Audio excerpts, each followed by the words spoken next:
ஆண்டாள் திருவடிகளே சரணம். மார்கழி மார்கழி மாதம் என்றாலே தனிச்சிறப்புதான். ஏனென்றால் அது தெய்வீகமான மாதம். மாதங்களில் நான் மார்கழி என்று பகவான் கூறியிருக்கிறார். ஆன்மீக வழிபாட்டிற்கும் இறை வழிபாட்டிற்கும் உகந்த மாதம் மார்கழி மாதம். தேவர்களுக்கு இந்த மார்கழி மாதம் பிரம்ம முகூர்த்த நேரம். ஏனென்றால் ஆடி மாதத்திலிருந்து மார்கழி வரை தேவர்களுக்கு இரவு நேரம். அதனால் மார்கழி மாதம் தேவர்களுக்கு பிரம்ம முகூர்த்த நேரம். இப்படி மார்கழி மாதத்தின் நற்பலன்களை சொல்லிக் கொண்டே போகலாம். திருப்பாவை, திருவம்பாவை, திருப்பள்ளி எழுச்சி இவை மிகவும் முக்கியத்துவமாகும் இந்த மார்கழி மாதத்தில். வைணவர்களும் சைவர்களும் திருப்பாவையும் திருவம்பாவையும் திருப்பள்ளி எழுச்சியும் கோவில்களை பாடி அந்த நாராயணனையும் சிவனையும் தொழுவார்கள். எங்கு பார்க்கினும் நாம சங்கீர்த்தனங்களும் நகர சங்கீர்த்தனம், சபாக்களில் இசை கச்சேரியும் நடைபெறும் காட்சிகள் கண்கொள்ளா காட்சிகள் அல்லவா? அப்பேற்பட்ட தெய்வீகமான இந்த மார்கழி மாதத்தை நாம் எல்லோரும் வரவேற்போம். அந்த ஸ்ரீமன் நாராயணனை, அந்த பரந்தாமனை, கருணா சமுதிரமாகிய நம் கலியுக பிரத்யட்ச தெய்வமாகிய அந்த கிருஷ்ண பரமாத்மாவை நாம் வணங்கி நாம் எல்லோரும் திருப்பாவை பாடி அவரின் பேரொருளை பெறுவோமாக. இன்று மார்கழி முதல் நாள், முதல் திருப்பாவை பார்க்கலாம்.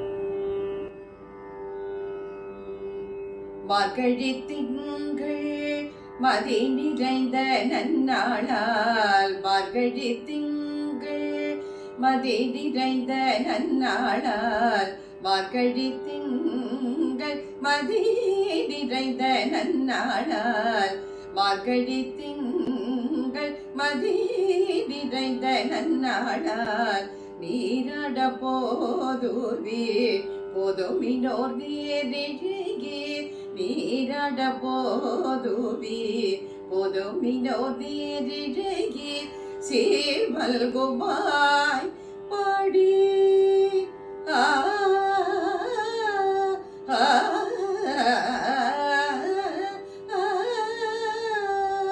சீர்மல்குமாய் பாடி செல்வ சிறுமீர்கள் கூர்வேல் கொடுந்தோழிலன் நந்த கோபால் குமரன், கூர்வேல் கொடுந்தோழிலன் நந்த கோபன் குமரன், ஏராந்த கண்டீர் யசோத இளம் சிங்கம், ஏராந்த கண்டீர் யசோத இளம் சிங்கம், காபிடி செங்கண் கதிர்மதியம் போல் முகத்தார் நாராயணனே நமக்கே,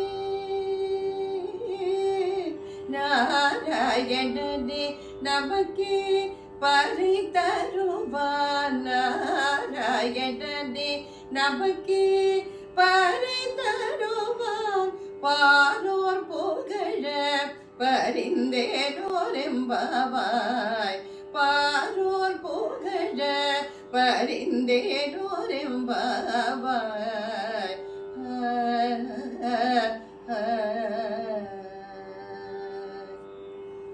இந்த திருப்பாவை முதல் பாசுரத்துல ஆண்டாள் போய் முதல்ல தூங்கி கொண்டிருக்கும் தோழி எழுப்புறா. எதற்கு? மார்கழி நீராடி பாவை நோற்பதற்கு.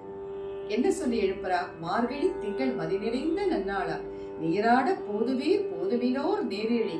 இந்த மார்கழி திங்கள், இந்த உன்னதமான இந்த மார்கழி மாதத்து நன்னாள்ல பௌர்ணமி திங்கள் மதிய ஒளி அப்படியே அழகாக ஒளி வீசிக் கொண்டிருக்கிறது. ஆயர்பாடியில் பிறந்த செல்வ வளமிக்க சிறுமியே எழுந்திருங்கள். ஏன் இந்த உறக்கம்? சீர் மல்குமாய் பாடி செல்வ சிறுமீர்கள், சீர்மல்கும் ஆயர்பாடி, அந்த ஆயர்பாடியில் பிறந்த செல்வ வளமிக்க சிறுமிகளே எழுந்தீர்கள் என்று உறங்கிக் கொண்டிருக்கும் தோழி ஆண்டாள் எழுப்புறார். அப்புறம் என்னெல்லாம் சொல்றா? அந்த பரந்தாமன் கிருஷ்ணனுடைய அவனுடைய மகத்துவத்தை சொல்லி உன்னத குணங்களை சொல்லி எழுப்புறார். கூர்வேல் கொடுந்தொழிலன் நந்தகோபன் குமரன், கையில் கூர்மையான வேல் வைத்திருக்கும் கண்ண பரமாத்மாவின் தந்தை நந்தகோபன், அவனுடைய மகனும் கூர்மையான வேலினால் எதிரிகளை அழித்து நம்மை காப்பவனும் அப்பேற்பட்ட நந்தகோபனின் மகனுமான கண்ணனை ஏறார்ந்த கண்ணின் யசோதை இளம் சிங்கம், அழகான கண்களை உடைய யசோதா பிராட்டியாரின் இளம் சிங்கமாகிய கண்ணனையும் கார்மேனி செங்கன் கதிர்மதியும் ஒரு முகத்தான் கருத்த மேகத்தை ஒத்த நிறத்தை உடைய நம் கண்ணனையும், செங்கண் சிவந்த கண்களை உடைய கண்ணபிரானையும், கதிர்மதியம் கோடி சூரிய பிரகாசம் சொல்லுவாங்களே அந்த மாதிரி இந்த சூரியனை போல பிரகாசமான முகமுடைய நம் கண்ணனையும், கார்மேனி செங்கன் கதிர்மணியும் கோர் முகத்தார் நாராயணனை நமக்கே பறை தருவான். அப்பேற்பட்ட நாராயணனை நாம் வணங்கினால் அவன் நமக்கு அருளை தர காத்திருக்கிறான். பாரோர் புகழ பரிந்தேனோர் எம்பாவாய். அப்படி நாம் அவனை போற்றி புகழ்ந்து பாடினால் இந்த உலகமே நம்மனை வாழ்த்தும் அல்லவா என்று சொல்லி ஆண்டாள் தன் தோழியை எழுப்புகிறாள். ஆண்டாள் திருவடிகளே சரணம். ஓம் நமோ நாராயணாய்.